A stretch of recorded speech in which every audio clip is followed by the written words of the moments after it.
রাহেলা বেগমের মেয়ে রুবি শ্বশুরবাড়ি থেকে প্রতিবার বেড়াতে এসে মায়ের সাথে ঝগড়া করে। বিভিন্ন প্রশ্নের জবাব দিতে হয় রাহেলাকে।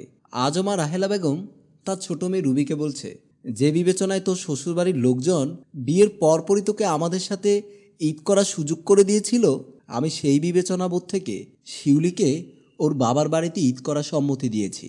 শিউলি ওর বাবা মায়ের একমাত্র সন্তান। ওনাদের সাথে অভ্যস্ত হওয়ার জন্য তো কিছুটা সময়ের প্রয়োজন। আর একটা কথা, এখানে অনুমতি শব্দটা বেশ আপত্তিজনক। শিউলি অবশ্যই আমার অধীনস্থ কর্মচারী নয়।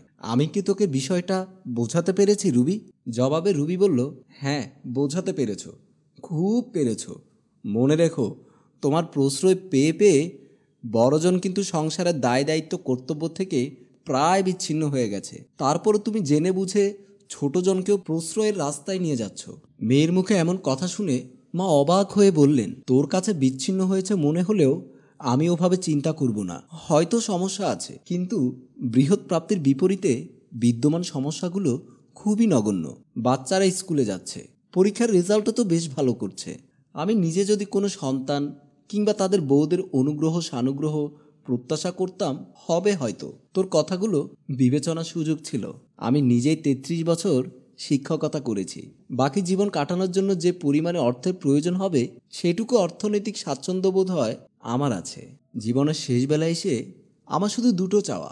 একটা হচ্ছে আমার সন্তানরা যাতে আমার শেষ দিন পর্যন্ত যতটা সম্ভব হাসি মুখে একসাথে থাকতে পারে। আরেকটি চাওয়া হচ্ছে আমি যেন সুস্থ সবল দেহে মৃত্যুকে আলিঙ্গন করতে পারি। তারপর রুবি অবাক হয়ে বলল, এর মধ্যে মৃত্যু আলোচনা আসে কিভাবে? আচ্ছা মা, তুমি কি চাও বড়জনের মতো শিউলিও ব্যবসা বাণিজ্য করুক? জবাবে মা বললেন, একজন মা এবং প্রাক্তন শিক্ষিকা হিসাবে আমি অবশ্যই চাইব শিউলি তার যোগ্যতা দিয়ে নিজের কেরিয়ার গড়ে নিক। কেননা আমি চিরদিন মনে প্রাণে বিশ্বাস করেছি, অর্থনৈতিক কর্মকাণ্ডে নারীদের অংশগ্রহণ যত বাড়বে, নারীদের দুঃখ কষ্ট অশান্তি ততটাই লাঘব হবে। তবে সব কিছু নির্ভর করছে শিউলির ইচ্ছা আগ্রহ সম্মতি এবং যোগ্যতার উপর। রুবি বলল, তোমার সাথে যখন কথা বলি মনে হয় মায়ের সাথে নয়, কোনো শিক্ষিকার সাথে কথা বলছি। এবারই সবাই যদি কেরিয়ার নিয়ে ব্যস্ত হয়ে যায়, তবে এত বড় বাড়ি সামলাবে কে? মেয়ের মুখে এমন কথা শুনে তার সিদ্ধান্তে অটুট থেকে বলে, গত বছরগুলোতে যে সূত্রতত্ত্ব নিয়ম চলেছে, ভবিষ্যতেও সেই সূত্রের তত্ত্ব নিয়মে চলবে। কর্মব্যস্ত সংসারে আমার সন্তানেরা কি মানুষ হয়নি? আমার কিন্তু মনে হয় তোদের মরহুম বাবা এবং আমি অনেকাংশেই সফল। তোর কি মনে হয় রুবি? জবাবে রুবি বলল, মা, আমার কি মনে হয় সেটা বলার মতো সময় এখনও উপস্থিত হয়নি। দেখা যাক শেষ পর্যন্ত কি হয়। আমার এতগুলো কথা কিন্তু তোমাকে ভালো রাখার জন্য। সারাটা জীবন তো অনেক পরিশ্রম করলে, শেষ দিকে একটু আয়েশি জীবন তো প্রত্যাশা করতেই পারো। দয়া করে আমাকে ভুল বোঝো না। এমন কথা বলে রুবি অন্য রুমের দিকে চলে যায়, আর রাহেলা বেগম রান্নাঘরের দিকে চলে যায়। এদিকে অফিসের কাজে ব্যস্ত যাকে দেখছেন, তিনি হলেন শিউলির মেঝো জাল মিসেস ফারহানা বেগম। বুটিকে সফল ব্যবসায়ী। তার এক সন্তান ক্লাস 8-এ পড়ে। সন্তানের প্রতি কোনো যত্ন নেওয়ার প্রয়োজন মনে করে না। কিভাবে নিজের ব্যবসাকে সফল করা যায় সেদিকে নিজেকে ব্যস্ত রাখেন। হায় আফসোস, ইনিও একজন নারী, আর শিউলি নামের মেয়েটিও একজন নারী। কিন্তু নারীতে নারীতে কতটা তফাৎ। এবাড়ির অগ্রজগণ প্রকৃতই ব্যস্ত। বন্ধের দিনগুলো বাদে দুই বেলা খাবার টেবিলে তাদের সাথে শিউলির দেখা হয়। তবে বন্ধের দিনগুলোতে এবারই উৎসবের চেহারা পায়। এই দুইটা দিন শাশুড়ি রাহেলা বেগম তার নিজের মতো করে কাটান। সবার সাথে আনন্দের সাথে কথাবার্তায় সময় পার করেন। আর এই হলো শিউলির হাজবেন্ড রাজীব। অবসর সময়ে বিছানায় বসে বই পড়ছে। বিয়ের পরপরই চাকরি বদল করেছে। বর্তমানে একটি বিদেশি মার্চেন্ডাইজিং কোম্পানিতে চাকরি করছে। বেতনসহ অন্যান্য সুবিধা সন্তোষজনক হলেও রাজীবকে প্রচুর পরিশ্রম করতে হয়। কোনোদিন রাত 10টার আগে বাসায় আসতে পারে না। ও এখনও বোনাস পায়নি। শিউলির খুব ইচ্ছে সে রাজীবকে সাথে নিয়ে এবারই সবার জন্য নিজ হাতে শপিং করবে। কাজেই শিউলি এসে রাজীবকে বলল, এই শোনো না। রাজীব বলল, বলো, শুনছি। না, বলছিলাম তুমি আর আমি মিলে শপিং করতে যাব। বাড়ির সবার জন্য ঈদের শপিং করতে হবে। দেখো না, অলরেডি বড় ভাবি শপিং শেষ করেছে, শুধু আমরা বাকি। স্ত্রীর মুখে এমন কথা শুনে রাজীব বলল, আমি এখনও বোনাস পাইনি। আমরা না হয় কয়েকদিন পর শপিং করতে যাব। তাছাড়া আমি এখন খুব ব্যস্ত, আমার অনেক কাজ আছে। আমি তোমার সাথে শপিং করতে নাও যেতে পারি। তুমি গিয়ে সবার জন্য শপিং করে আসবে। এমন কথা শোনার পর শিউলি বলল, থাকো তোমার ব্যস্ততা নিয়ে, তুমি আমার সাথে গেলে আমি শপিং করতে যাব, আর নয় যাব না, এই বলে দিলাম। কথাটা বলার পর রাজীব যেন কিছু শুনতে পায়নি, বই পড়তে থাকলো। এমনটা দেখে শিউলি রাগ করে চলে যায়, আর রাজীব এতেও যেন টের পায়নি। কোনো গুরুত্ব নেই এমনটা ভাবলেও চলে।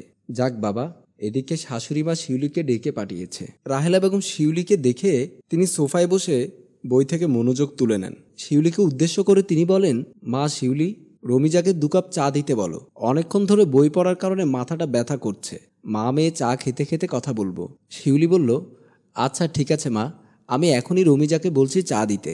কিছুক্ষণ পর চায়ের কাপে একটা লম্বা চুমুক দিয়ে রাহেলা বেগম বললেন, আমি চাই তুমি তোমার কেরিয়ার নিয়ে চিন্তা করো, এবং তার প্রাথমিক ধাপ হিসেবে ঈদের পর থেকে তুমি বাড়ির একটা ছেলের লেখাপড়ার দায়িত্ব নিবে। তোমার কাজ হবে রুটিন করে তার পড়াশোনা দেখিয়ে দেয়া, অনেকটা হাউস টিউটরের মতো। এই কাজটা তোমার চাকরি সংশ্লিষ্ট পরীক্ষাগুলোতেও কাজে দিবে। এতে করে তোমার যোগ্যতার বিষয়টিও সকলের গোচরে আসবে। এর বাইরে তোমার কাজ হচ্ছে প্রতিদিন নিজের চাকরির জন্য মানসিকভাবে প্রস্তুত করে তোলা। তোমার এই চলার পথে সার্বক্ষণিক আমাকে পাবে। মনে রেখো, যখন তুমি নিজে চাকরি করবে, নিজেকে অর্থনৈতিকভাবে সচ্ছল দেখবে, তখন অনায়াসে প্রিয়জনের টেনশনগুলো নিজের মধ্যে নিয়ে নিতে পারবে। এর চেয়ে আনন্দের আর কিছু হতে পারে না। এমন কথা শুনে শিউলি বলল, মা তাকে থামিয়ে দিয়ে বলল, আমার ছেলেকে তো আমার চেয়ে বেশি চেনো না, তবুও তোমার দায়িত্ব হচ্ছে আমাদের মধ্যে যে কথাগুলো হলো তা তাকে জানানো। আমি বিশ্বাস করি রাজীবও তোমার পাশে থাকবে। শাশুড়ির মুখে এমন কথা শুনে শিউলি যেন মুগ্ধ হয়ে গেল, মনে তার আনন্দের সীমা নেই। তারপর মায়ের কাছ থেকে বাবার বাড়ি যাবে বলে বিদায় নিয়ে মৃদু হাসি দিয়ে নিজের রুমের দিকে চলে যায়। ঈদের পর শিউলি মন খারাপ করে ব্যালকনিতে দাঁড়িয়ে তার অর্জিত সকল মেধা জ্ঞান প্রাজ্ঞতা দিয়ে বড় জালের ছেলেকে পড়াশোনার দেখভাল করে যাচ্ছে। ছেলে ভালো রেজাল্ট করে তাকে প্রতিদান দিচ্ছে। এর মধ্যেই সে 2টি স্কুলে ইন্টারভিউ দিয়েছে। স্কুল কর্তৃপক্ষ এখনও চূড়ান্ত ফল প্রকাশ করেনি। যদি নিয়োগ কার্যক্রম রাজনৈতিক প্রভাবমুক্ত থাকে, তবে যে কোনো একটা স্কুলে চাকরি হয়ে যেতে পারে বলে শিউলি মনে করে। না হলেও আফসোস নেই, এখনও হাতে অনেকটা সময় আছে। একটা না একটা চাকরি ঠিকই হয়ে যাবে। একদিন খাবার টেবিলে বড় জাল শাশুড়ি রাহেলা বেগমকে বলছিলেন, রাজীব ভালো চাকরি করছে, আমরাও যার যার মতো পরিবারে যথেষ্ট কন্ট্রিবিউশন করে যাচ্ছি। সব মিলিয়ে আমরা অনেকের চাইতে ভালোই আছি। আমার মাথায় ঢুকে না, তারপরও কেন শিউলি চাকরির জন্য এতটা মরিয়া হয়ে উঠল।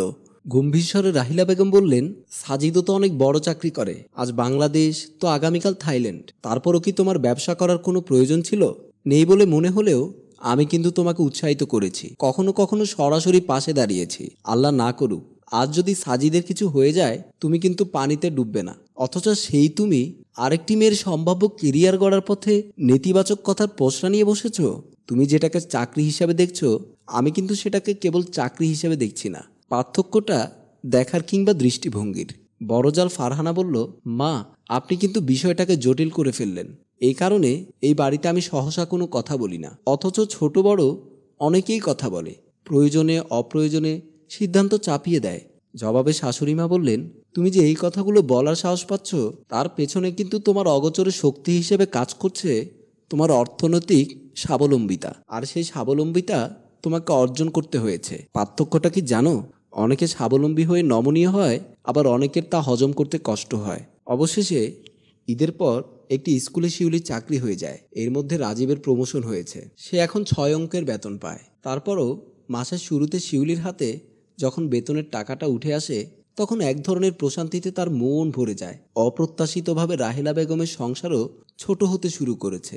বড় বউ তার ব্যবসার প্রয়োজনে শহরের অপর প্রান্তে বাসা নিয়েছে। ছেলের স্কুলটা বেশ খানিকটা দূরে হওয়ার বড় তরফ থেকেও বাসা বদলের গুঞ্জন তৈরি হয়েছে।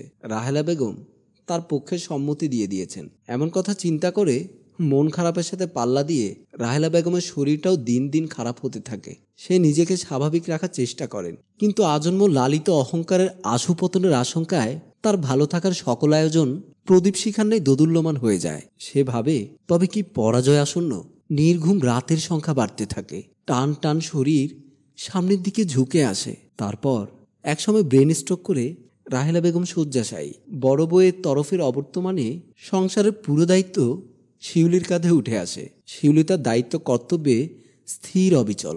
রাহেলা বেগমের মেয়ে রুবি বাবার বাড়ি বেড়াতে এসে মনে মনে ঠিক করল, এবার আমার প্রশ্নগুলোর উত্তর নেবার পালা। তারপর অসুস্থ মায়ের পাশে বসে সে সকল হিসাব চুকিয়ে নিতে চায়।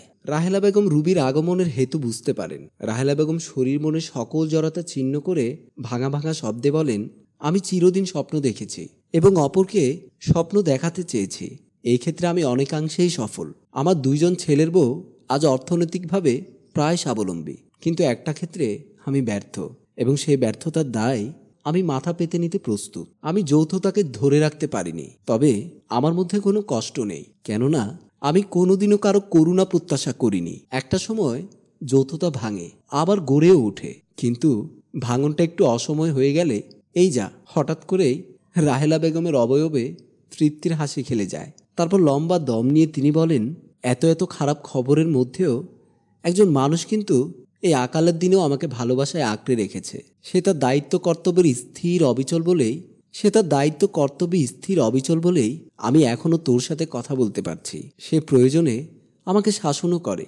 কাজেই আমি ব্যর্থ মানুষ, একথা বোধহয় পুরোপুরি ঠিক নয়। তুই হয়তো জানিস শিউলি তার চাকরিটা ছেড়ে দিয়েছে, আমি তাকে আটকিয়ে রাখতে পারিনি। শিউলি কি বলে জানিস?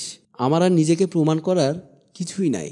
আরও বলে, মা, আমি এখন যা করছি তা করতে পারার ভাগ্য সকলের হয় না। সুপ্রিয় দর্শক, প্রতিটি মেয়েদের জীবনে অথবা ভাগ্যে এমন শাশুড়ি যেন থাকে, এই কামনাই করি। গল্পটি কাল্পনিক। যদি ভালো লেগে থাকে লাইক কমেন্ট শেয়ার করে চারিদিকে ছড়িয়ে দিন। ধন্যবাদ।